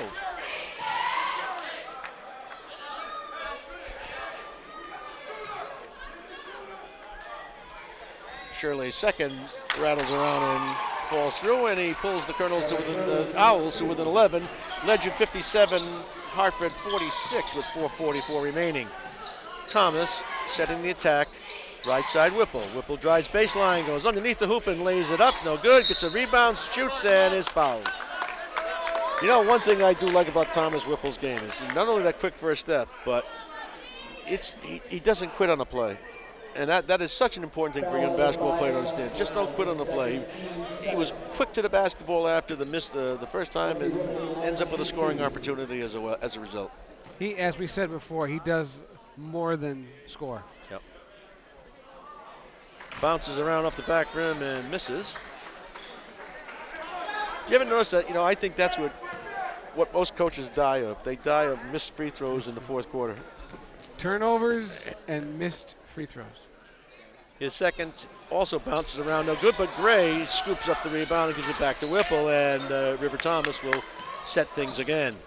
He goes left to Desire, who throws a bad pass cross to Orr, and Orr intercepts, lays it up, no good, and the rebound is fouled up by Augman Brown. Vaughn Brown scores. Ill-conceived pass there, got the Colonels in trouble. River Thomas on top to Gray, inside. Thomas who wheels in the lane. Back on top to River Thomas, inside to Gray who lays it up, no good. Rebound is out of bounds and goes to the Colonels. You know, I'm not sure how, but this is only a 9-point game, and seems larger. Public has the ball. You make it a 3 here. We got a ball game. All right, Sanchez with the basketball. Ledyard in that 2-3 zone right now. Long one by Sanchez, catches nothing but air. River Thomas with the basketball, ahead to Whipple, back to Thomas. And to Philip Thomas for the long 3-pointer, no good. Scooped up there by Avon Brown, who gets trapped on the left-hand side. Now it goes to Orr, down the lane, lays it up, and a block is called, and he score. Orr went down the lane and was fouled in the lane. Whipple's 4th foul. He makes this. It's 6-point ball game. 57-50. Colonels with 3:25.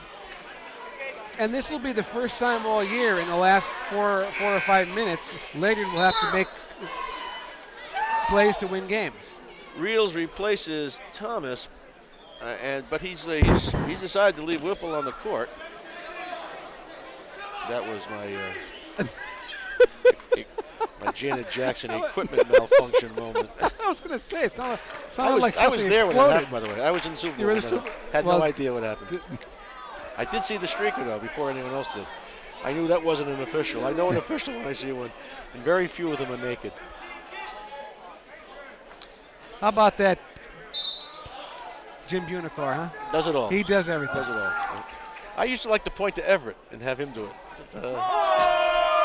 57-50 with 3:25 remaining as Orr attempts to complete the 3-point play and does not. Rebound Gray. Missed free throws. Ooh. Reels now. Takes it back on top.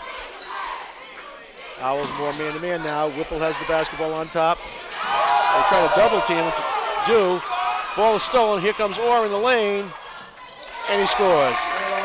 Elon Orr can score, Michael. 57-52.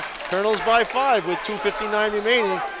And they've got to be careful about getting a little bit too frenetic at this point. They've got to. This is what we were talking about earlier. In a tight ball game at the end, will they be able to keep their poise and play the game that they're being coached to play? This is good, though. I think this is good. What is not good? What I mean by that, it's good. Now they're going to have to figure some things out. What is not good, though, is that they've had the ball 3 straight times and Gray hasn't sniffed it, and that's when you got that kind of an advantage. You gotta pound it and pound it and some of that has occurred because they just really they've given into the pressure a little bit on the basketball. Colonels with a couple of quick, Owls with a couple of quick steals. But it's right, taking care of the basketball in the late stages of a basketball game is something a championship team has got to learn to do. Right. And listen, they've been coached to do it. Now it's a question of executing, and will they have 3 minutes left to show that they can close out a ball game? Don't turn it over. Make your free throws. And then I will add. Give it to number 34.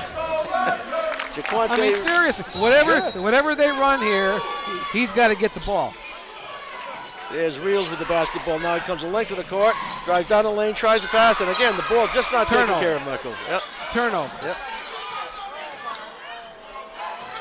Here comes Jernigan now. This other side, 3-point shot is good by Avon Brown, and we got a very tight one. The 2-point ball game now.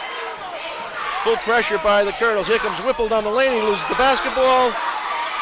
Ball's on the floor. Shirley with the basketball right side now. Bounce pass inside to Orr. He lays it up and no good. I'm not, listen, hey, great job here by the Owls. You got to protect the basketball. Staying with you it. dribble I mean, the basketball, you got to know yeah. where your pressure's coming from and protect the basketball. But I don't really understand why Ledyard is in such a well, I think because the pressure Miss Harper's is putting him in a hurry. I don't think, given his choice, they'd want to do it. But, you know, East Hartford pressure is doing exactly what they want to do, increase the tempo of the game. Back rimmer by Orr, misses the first. River Thomas replaces DeQuante Reels. As Dave Cornish continues to look for someone who'll take care of the basketball here. 57-55, 2:26 remaining.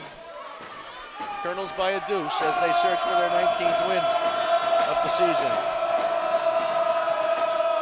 Orr dips and scores. 1-point ball game.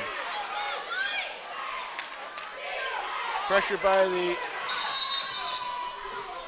and timeout is called.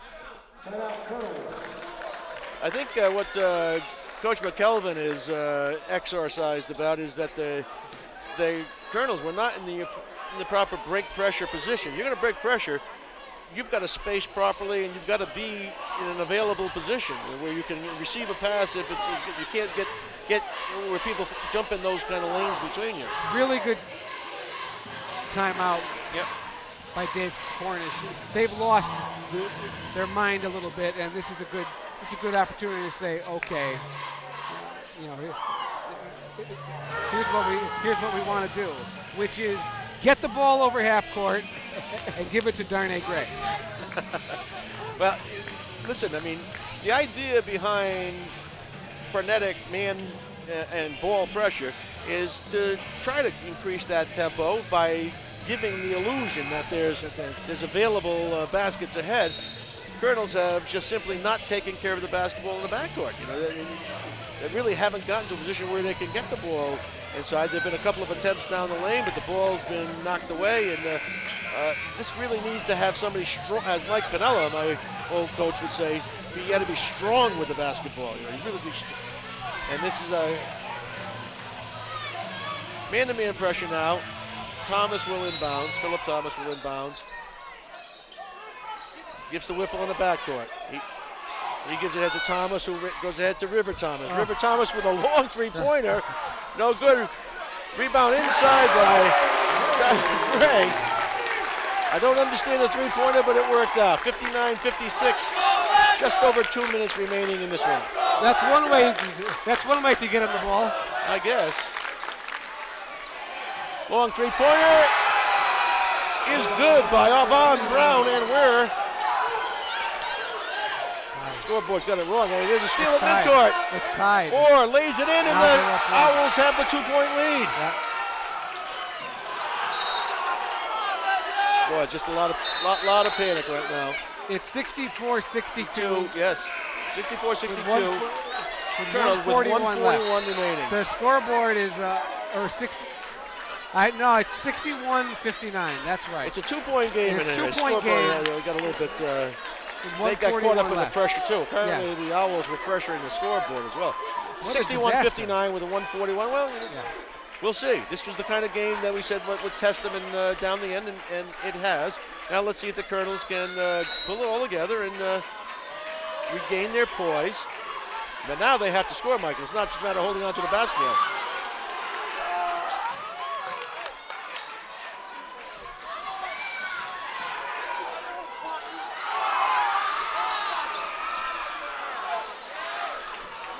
Shot in the lane is no good, and the Owls recover. Minute 22.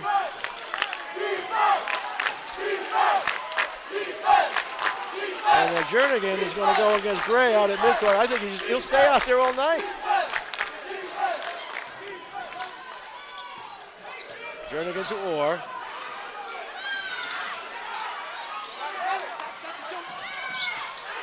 Back to Orr.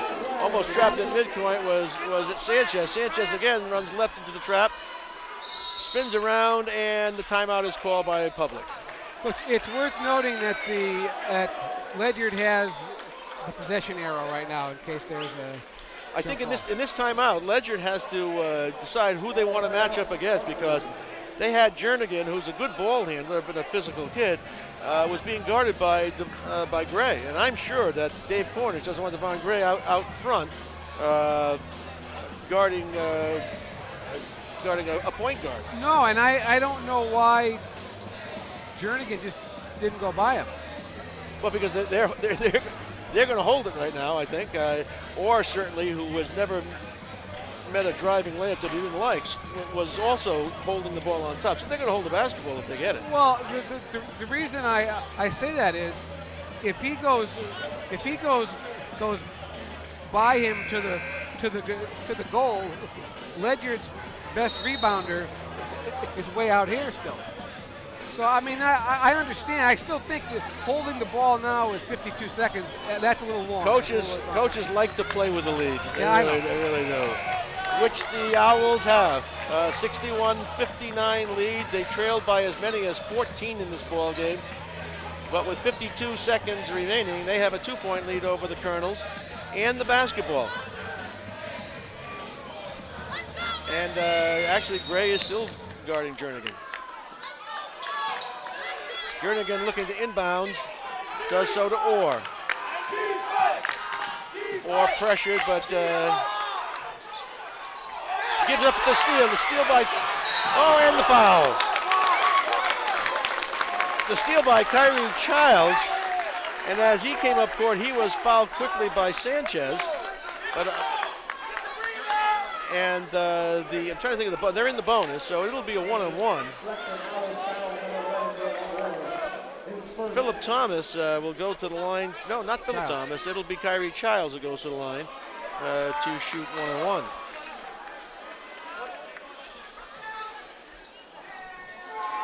Two-point lead for the Owls. 42 seconds remaining. Childs dips and shoots. It's off the back rim. No good. Rebound in the lane by Childs.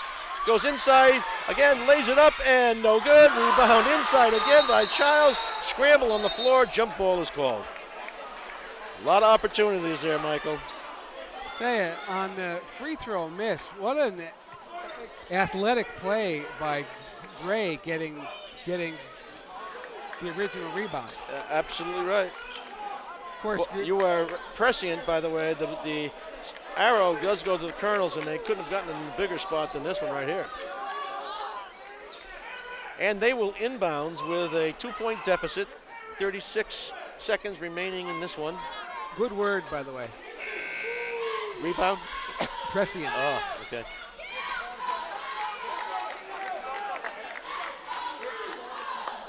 I like to think I'm talking to a very literate audience, which may be 3 people, but we don't know. All right, inbound play goes to Gill.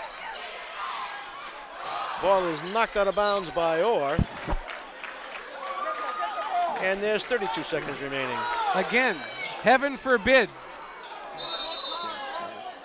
Heaven forbid anybody look to Gray right now.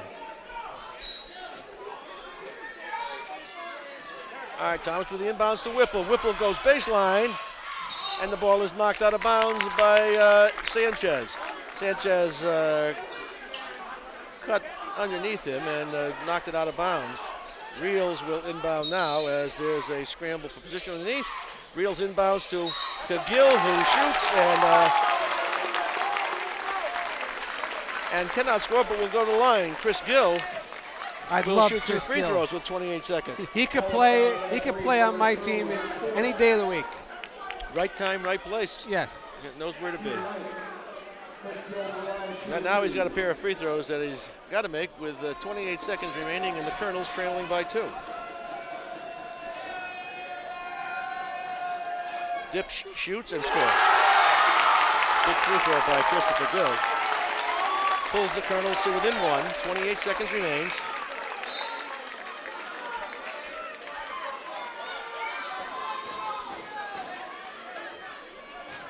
Ledyard has to really pay attention to Sanchez and Orr. Gill dips and gets the second. He ties it at 61. 28 seconds remaining. And he comes out in favor of Darnay Gray, and okay, Gray on the court with Philip Thomas, Thomas Whipple, Jaquante Reels, and Kenzie Dazaire. 28 seconds remain, 61 all. Jernigan with the basketball, comes into the front court where he's trapped there, trapped again, and ball goes to Shirley. Shirley on the baseline to Sanchez, no good. Rebound by Jernigan, scores!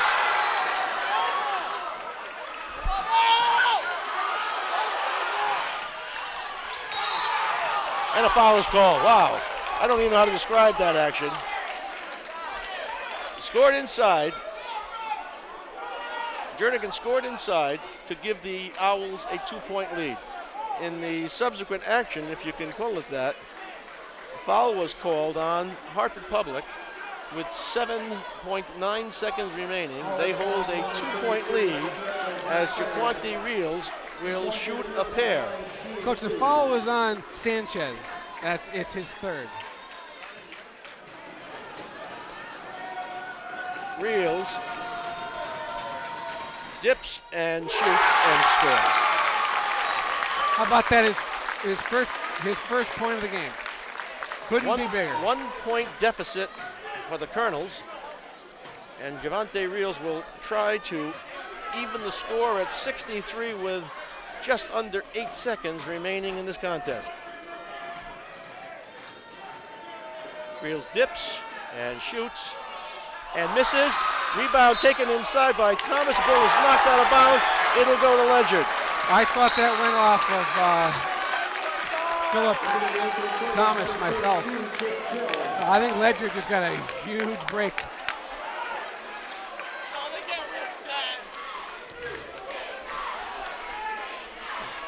All right, big inbounds play with 7.7 seconds.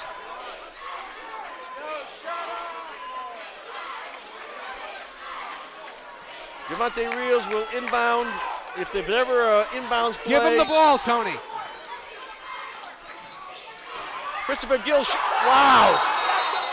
They call a block and it's out of play. They called it a clean block. Ball goes out of play, it'll go to Ledyard. I thought he got hit too. Does he play football? Gill, yes. Because he never got hit as hard as football. I know, yes. As he did just then. All right, the Ledyard Colonels will try again, another inbounds play.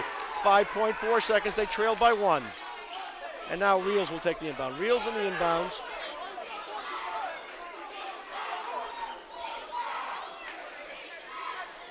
All right, Reels with the ball. Looks inside, gives it to Gill. Gill inside, no good. Gray, no good. Rebound taken by Jernigan, and that's your ball game. Oh, the Colonels had 2 good opportunities, Michael. 2 very good opportunities. You can't ask for more than that. Got the great inbound pass. Yes. Gill had a good shot at it. They had a chance on the rebound. Unable to convert. And the final here from Ledyard High School is the Hartford Public Owls 63, the Ledyard Colonels 62. Jim, I do think that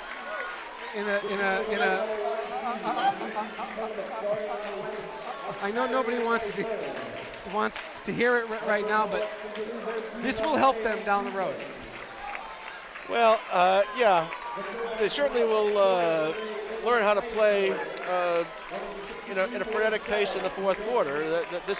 This was the kind of game that I think when you've played teams that don't play like Hartford Public, this is the kind of game that a coach can fear. But also, I think you're right. I think Dave Cornish will take this loss, and they will do their best to impose their will on this Ledyard team that they've got to take care of the basketball in a game such as this. Anytime from now to the end of the year, they want to make a point to the kids. Just put the fourth quarter of this game on. In fairness, for 3 quarters, the Colonels played just the way they wanted to. Absolutely. Really dominated inside, contained Daylon Orr, the high scorer, second-team All-Stater last year. Did a lot of what they really had game planned to do and found themselves with a 14-point lead. and they let it get away from them. Yeah, but Coach, I think in the last 5 minutes of a game, you can't play at the speed the game had been. Well, we're going to try to gather our thoughts here. We'll come back to wrap it up. 63-62, Hartford Public with a 1-point victory over the Ledyard Colonels here at Ledyard High School. We'll be right back to wrap it up after this message. At the Sullivan Automotive Corner, our #1 goal has always been to earn your business for life. As one of the largest dealerships in Eastern Connecticut, selling Chevrolet, Cadillac, Buick, and Hyundai, we accomplish our goal by not just offering the best buying experience, but more importantly, the best service experience after the sale.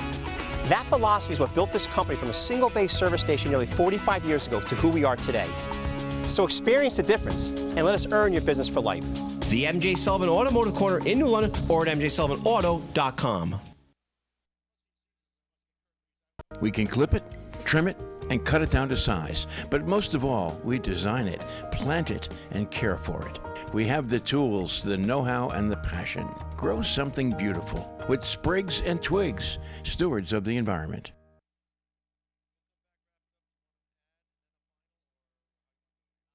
I'm a girl who loves the ocean. I'm a girl who needs the open. And it's a pretty day. The smile is on its way. Whatever you do makes me feel so good. The thoughts of your hands can touch all of the grooves in my spine.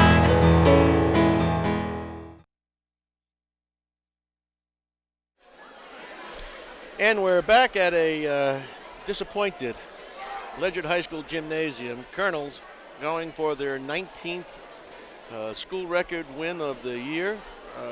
Fall by 1 in what has to be a very disappointing loss. They led by as many as 14. They led by 10, I believe, starting the fourth quarter, and just were unable to control Hartford Public's all-court pressure in the fourth quarter, and the turnovers finally did them in. Coach, just to wrap some things up, Darnay Gray led the Colonels with 31 points. Thomas Whipple had 13 for the Owls. Eric Sanchez with 17, Daylon Orr with 15, and Avon Brown with 14, including the game-tying three-pointer with 1:52 left. That was finally the shot. Big shot, yep. That got them even. Richard Jernigan, Richard Jernigan, the only two he scored were the baseline drive. The game at the winner. end, Yeah, it was a game winner at the end with 15 seconds left. Just as a sort of program reminder, the day will continue its coverage of Connecticut High School basketball with Wednesday at 6 o'clock from NFA, from the campus of Norwich Free Academy. The ECC girls basketball semifinals will be broadcast by the day, and I imagine, is my progeny going to be back for I that believe one? Casey will be back for that one. I'm sure I will get a critique. I'm going to tell him I did the best I could. I'm old. I'm confused. Do my Uncle Leo thing with him. We'd love to talk with Dave Cornish, but this is probably not the night to ask him to come over here.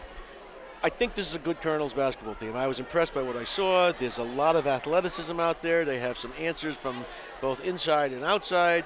And they learned something tonight. They learned that in a highly paced game, taking care of the basketball is preeminent. And they let it get away from them.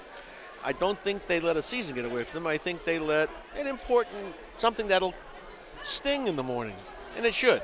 But they've got to be ready because the ECCs are coming right up. And they want to make their mark in the state tournament too. So in both cases, I think you'll see them rebound. Because this is a good basketball team.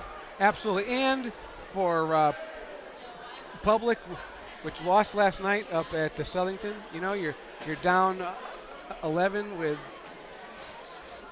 6 minutes left. This is the kind of game that, hey, you never know how far you never know how far you can get now. 61-60 the final, right? 61-60. 63-62. 63-62 the final. There it is on our producer hits me in the head with his program and says pay attention. 63-62 was the final. The Hartford Public Owls with a 1-point victory here over the Ledyard Colonels, and a very disappointing loss for the Colonels. But one I think that they'll gain from. And again, we hope to see you down the road. Michael, I want to say, and to Peter, thank you so much for having me here tonight. I really enjoy it. Anytime I can get the chance to recapture some of my old broadcasting joy, this was a joy to do. It's nice to do it, by the way, with real equipment and real engineers. All the years I did it, I don't think anybody was ever here. But again, from Ledyard High School, disappointing 1-point loss for the Colonels. This is Jim O'Neill saying good night for Mike tomorrow. Hope to see you Wednesday night. Good night, everybody.